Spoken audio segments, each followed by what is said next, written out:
안녕하세요, 이스모입니다. 오늘의 이스모 뉴스 시작해보도록 하겠습니다. 2026년에 발매될 맥북 프로에는 디자인도 완전히 리뉴얼이 되고 올레드 디스플레이도 도입하고 노치가 없는 화면이 들어갈 거라는 이야기가 있습니다. 이 업데이트는 2021년 이후 가장 큰 디자인 변경이라고 해요. 노치가 사라지는 대신 펀치홀 디스플레이를 채용할 예정이라고 합니다. 보시면 이게 리크된 정보거든요. 2026년이라고 표시된 쪽에 아래쪽에 보시면은 14인치랑 16인치 맥북 프로 관련 내용이 있는데 여기에 하이브리드 올레드 요게 탑재된다는 이야기가 있고 라운드 코너 디자인과 홀컷 디스플레이가 들어갈 거라는 이런 리크 정보가 있습니다. 대신 올해가 2024년이잖아요. 그럼 내년은 어떻게 되냐? 내년에는 M5 칩이 탑재될 그냥 일반적인 마이너 업데이트 맥북 프로가 나올 예정이라고 합니다. 그러니까 맥북 프로 신모델 사려면은 2년은 기다려야 될 것 같아요. 하지만 이게 가장 문제라고 생각되는데 애플이 그냥 펀치홀 디스플레이를 넣을 것이냐 아니면 그걸 또 아이폰처럼 건드려가지고 다이나믹 아일랜드 그 길쭉한 그걸 집어넣을 것이냐 그거는 불분명하다고 합니다. 전 다음번에 펀치홀이 들어간 화면으로 나온다고 하면은 맥북 프로 한번 구매해볼까 이거 생각이 있거든요. 전 진짜 노치도 너무 싫어하고 다이나믹 아일랜드도 정말 싫어하거든요. 요거 좀 없애줬으면 좋겠어 진짜 개인적으로. 그래서 요런 뉴스가 있는데 아직은 조금 시간이 많이 남았죠. 그러니까 제발 이상한 짓 안 해도 되니까 제발 그냥 펀치홀만 넣어가지고 나와줬으면 하는 정말 간절한 바람이 있습니다. 그 다음에는 아이폰 SE4 관련 뉴스입니다. 전면 후면 카메라를 LG에서 제공한다고 해요. 이거 좀 신기하죠? 이 아이폰 SE4가 내년 상반기에 출시될 거라는 이야기가 계속 돌고 있는데 거기에 탑재될 전면 후면 카메라를 LG에서 만든다고 합니다. LG 이노텍이 만든다고 해요. 근데 LG도 카메라 이런 걸 만들었었나? 삼성은 막 1억 화소 카메라 이런 거 만들어서 집어넣고 하잖아요? 근데 LG는 거의 이런 이야기를 못 들었는데 좀 신기하긴 합니다. 근데 이번이 처음이 아니라 아이폰 SE3 후면 카메라도 공급한 적이 있다고 해요. LG전자가 예전에. 이 아이폰 SE4에는 4800만 화소 후면 카메라가 들어갈 거라고 하고 2배 망원 줌이 들어간다고 합니다. 그리고 LG에서 전면 카메라도 제공한다고 했잖아요. 그건 이제 1200만 화소 트루뎁스 카메라가 들어간다고 해요. 페이스 아이디용 카메라가 될 것 같습니다. 이 아이폰 SE4 같은 경우에는 저도 상당히 좀 기대를 하고 있거든요. 이것도 나올 날이 얼마 안 남은 것 같은데 좀 가격만 좀 착하게 해서 나와줬으면 좋을 것 같습니다. 그 다음엔 삼성 관련 뉴스입니다. 삼성 파운드리 구원투수 2나노 공정에선 안 밀릴 것. 3나노는 TSMC에 내줬지만 성능과 수율을 높여서 2나노에서 반격. 아니 근데 말은 똑바로 해야죠. TSMC에 내준 게 아니잖아. 3나노를 니네가 아예 못 만들고 있잖아요. 아예 수율이 안 나와서. 근데 이것도 좀 신기한 게 3나노를 못 만들었는데 2나노에서 반격을 할 수가 있나? 요번에 삼성전자가 대거 인사 이동 이런 거 했잖아요. 파운드리 임원을 대폭 물갈이했다고 합니다. 근데 예전에 어떤 뉴스가 있었는지 아십니까? 요게 2022년 뉴스거든요. 조선일보. 삼성 TSMC 잡을 신무기 내놨다. 세계 최초 3나노 파운드리 양산. 반도체 제조 공정 중 가장 앞선 기술. 파운드리 1위 TSMC 역전 노리는 계기. 이러면서 우리가 3나노 짱 먹을 거다.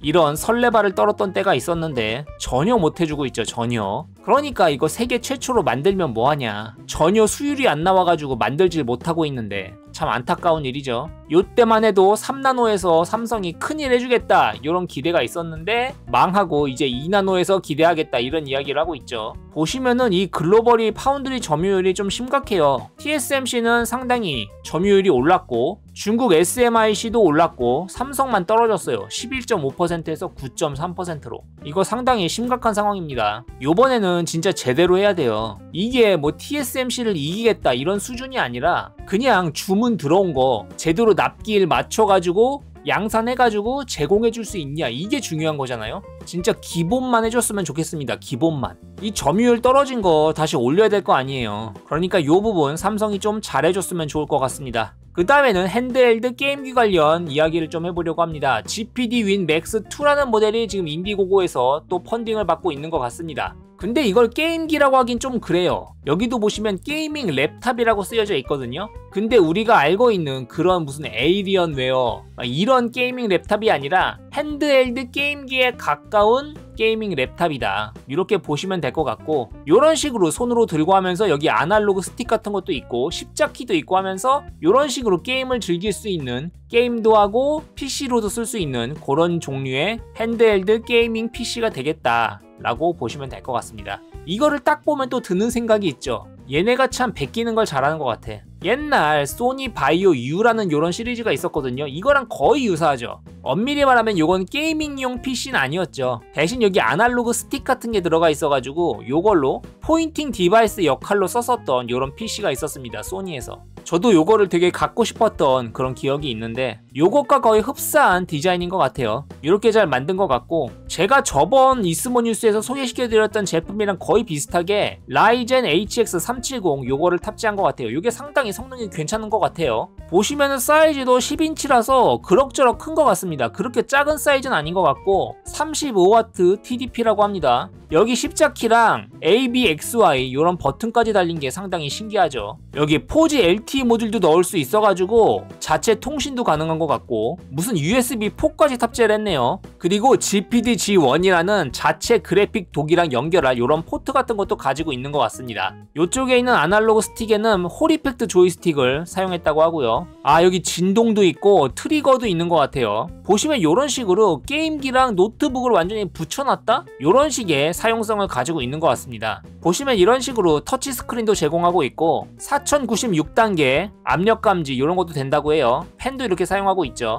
아, 그리고 재질이 올 메탈이래. 올 메탈. 그리고 이거 써도 되는 거야? 애플 스타일 유니바디 디자인이래. 아니, 여기 타사 이름 집어넣어서 애플 스타일이라고 하는 거 조금 그렇긴 합니다. 어쨌든 뭐 견고하게 만들었다는 거겠죠. 그리고 여기 보시면 무슨 CPU 성능 같은 거 비교해 놓은 것도 있어요. 코어 i9 7000 시리즈랑 비교해서도 성능이 좋다. 근데 멀티는 딸린다. 근데 얘는 165W를 먹잖아. 얘는 35W밖에 안 먹거든요. 그거 생각하면 정말 많이 발전한 거죠. 그리고 125W를 먹는 i9 11900K랑 비교해서도 꿀리지 않는다.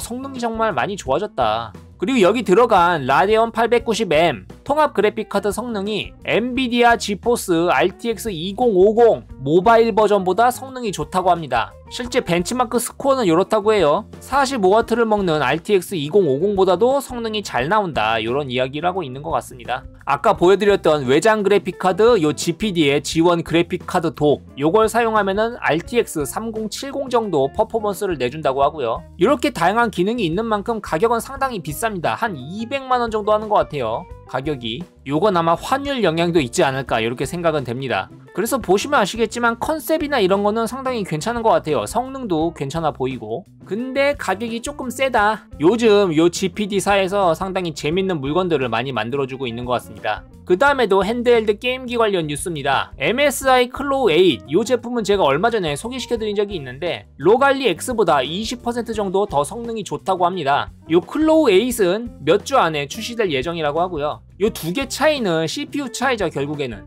얘는 인텔 들어갔고 얘는 Z1 익스트림 라데온 게 들어갔다. 근데 디자인이 아무리 봐도 로갈리가 조금 더 괜찮아 보이는데 이거 좀 촌스럽지 않아요? MSI 거? 그게 좀 문제 같은데. 그리고 제가 요 MSI 클로우를 왜 몰랐나 했더니 전작이 있었대요. MSI 클로우 7 모델이 있었는데 실패했다고 합니다. 실패. 그래서 요번이 마지막 기회일 수도 있다고 하는데 진짜인지 모르겠어요. 요 클로우 7이 다른 제품보다도 느리고 비싸고 그래가지고 가격이 엄청 폭락했다고 해요. 근데 이게 말이 되나? 다 똑같은 CPU 썼을 것 같은데 뭐 비싼 건 그럴 수 있는데 느릴 수가 있나? 뭔가 냉각 솔루션에 뭔가 문제가 있었나? 그래서 요번에는 인텔 아키텍처로 업그레이드 된다. 요건 다소 기이한 발표다 라고 합니다. 여기 보시면 요런 차이가 있죠. 클로우 8이랑 로갈리 X 차이. 클로우 8 같은 경우에는 코어 울트라 258V, 근데 로갈리 X는 Z1 익스트림, 조금 구형이죠. 메모리도 클로우 8은 32기가인데 로갈리 X는 24기가. 그래픽카드는 클로우 8은 아크 140V인데 로갈리 X는 780M. 뭐 화면 사이즈라든지 조이스틱, 우리는 홀이펙트 센서 썼어. 이런 부분에서 좀 차이가 있는 것 같습니다. 보시면 실제 게임 벤치 테스트 결과도 올렸는데 평균적으로는 20% 정도 프레임이 잘 나왔다고 하고, 특정 게임 뭐 메트로 2033 이런 게임에서는 113% 정도 프레임이 잘 나왔다고 하네요. 근데 요거는 특정 게임에서는 특정 CPU나 이런 걸 쓰면은 기기를 타가지고 이렇게 차이가 좀 많이 나는 게임들이 있긴 하거든요. 이런 걸 가지고 생각을 하면 안 되긴 합니다. 그리고 중요한 가격은 899달러라고 하죠. 로갈리 X는 799달러다.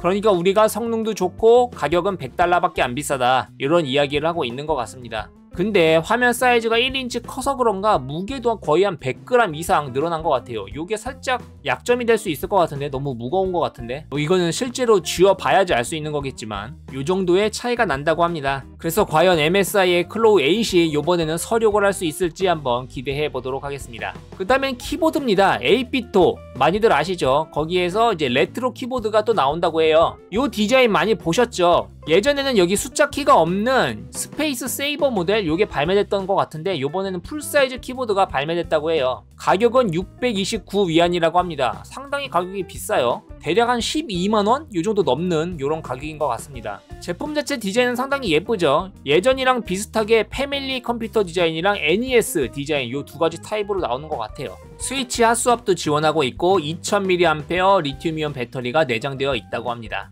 포인트라고 할 수 있는 이걸 뭐라고 해야 되죠? 패드라고 해야 돼? 버튼이라고 해야 돼? 요 버튼도 당연히 제공을 한다고 해요. 그래서 이런 레트로 디자인의 기계식 키보드 원하셨던 분들은 요 8비토의 요 키보드 한번 생각해 보셔도 좋을 것 같습니다. 예, 오늘의 이스모 뉴스는 여기까지였고요. 도움이 되셨으면 유튜브 구독, 좋아요 눌러주시면 감사하겠습니다.